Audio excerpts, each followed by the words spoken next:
Hi friends, சூப்பரான வடகறி செய்கிறதுக்கு first 150 gram கடலைப்பயிரை 2 மணி நேரம் ஊற போட்டு நல்லா துப்பியான அளவுக்கு அரைச்சி வச்சுக்கோங்க. தோசைக்கல்லில் எண்ணெய் ஊற்றி எண்ணெய் நல்லா சூடானதும் தோசை மாதிரி போட்டு நல்லா 2 பக்கம் திருப்பி போட்டு உதிரியாக செஞ்சு வச்சுக்கோங்க.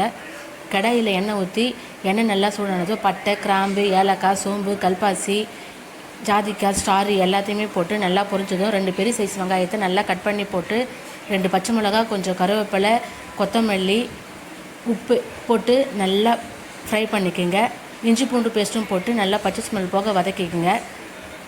2 தக்காளியை கட் பண்ணி போட்டு அதையும் நல்லா வதக்கிட்டு மஞ்சத்தூள், சீரகத்தூள், garam masala, coriander powder, chilli powder போட்டு நல்லா மிக்ஸ் பண்ணி வதக்கிட்டு தேவையான அளவு தண்ணி ஊற்றி நல்லா கொதிக்க வச்சுக்கோங்க. நல்லா கொதித்ததும் கடலைப்பயிரை அதில் போட்டு சிம்மில் வச்சு 10 நிமிஷம் நல்லா கொதிக்க வைங்க. நல்லா மசாலாவோட ஊறி சூப்பரான வடகறி ரெடி ஆகிடும். நீங்களே இதே மாதிரி ட்ரை பண்ணி பாருங்கள். அருள் குக்கிங் சேனலை லைக் பண்ணுங்கள், ஷேர் பண்ணுங்கள்.